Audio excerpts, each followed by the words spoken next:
golpe, segundo eles, está em cima de um dispositivo constitucional, estado de defesa. É bom você tocar nesse assunto, ô César, porque olha só, quando acabaram as eleições, nós aqui peticionamos o Tribunal Superior Eleitoral sobre algumas inconsistências que havíamos notado. E tínhamos outras petições a fazer. Bem, no dia seguinte, o presidente do TSE, o Alexandre de Moraes, mandou o arquivo e nos deu uma multa de 22 milhões de reais. Eu duvido um só advogado dizer que o seu cliente ou ele foi multado por ter peticionado um juiz, seja que instância for pelo Brasil afora.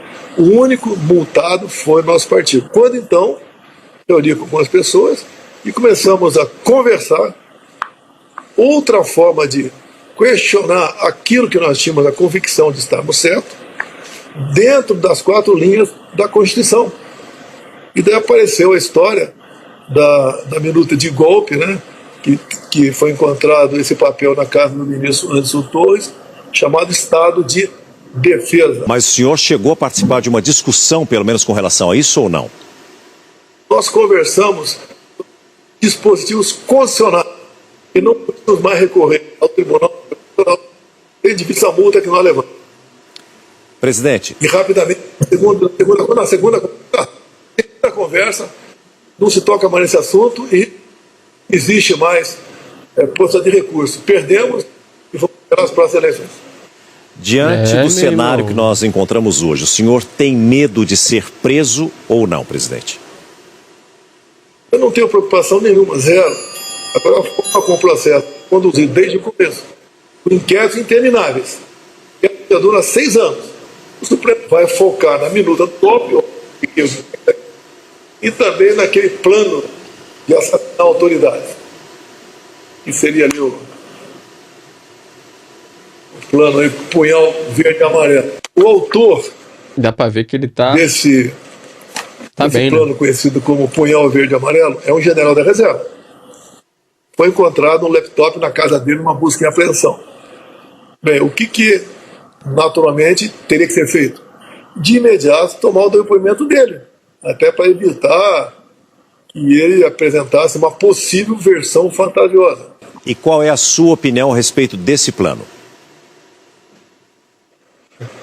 Eu não tenho que falar desse plano até que Ele não vai falar, não. no computador de quem foi encontrado diga alguma coisa. Eu não posso ficar aí divagando, né?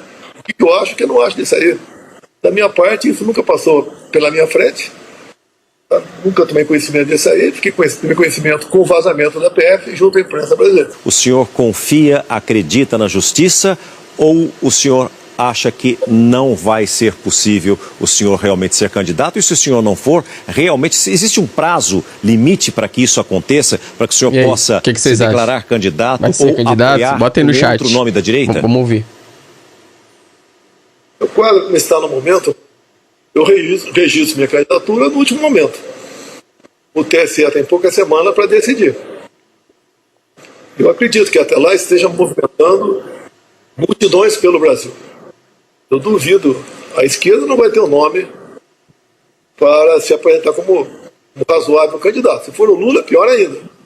E não tem liderança formada pela esquerda no Brasil. Do nosso lado direita tem bons nomes por aí, não vou citar nenhum nome deles, né? Tem bons nomes, mas cada um dentro do seu partido deve cavar seu espaço. Então esses candidatos têm que começar a rodar pelo Brasil. Fazer realmente o seu trabalho para ganhar a simpatia e a confiança da população. A população não quer, a maioria da população não quer outro nome à direita que não seja Jair Messias Bolsonaro.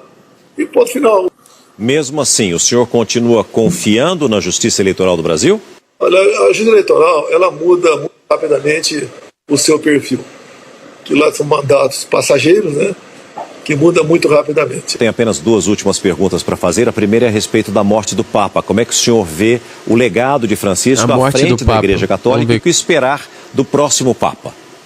Eu lamento a morte, como lamento a morte de qualquer pessoa qualquer pessoa não, né? Grande parte das pessoas pelo Brasil afora aí. Mas é um momento lamentável. Quero, obviamente, que a fumaça branca apareça novamente o mais rápido possível no Vaticano. Por que é que as pessoas perguntam por que é que o presidente não veio para São Paulo e optou em ir para Brasília? Por que que trocou a equipe médica? Vamos ver. Mas eu não quero me eximir de responsabilidade, né? Eu já troquei de equipe médica algumas vezes, como eu troca de advogado ao longo da minha vida toda, é questão de oportunidade.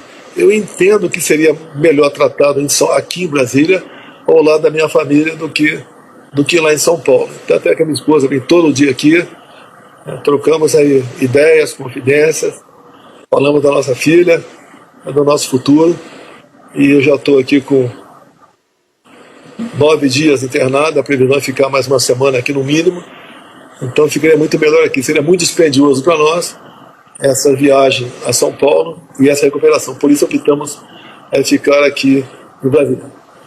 Fala galera, se você gostou desse vídeo, deixa o like, tem muito mais conteúdo aqui. Fica com Deus, abraço, valeu!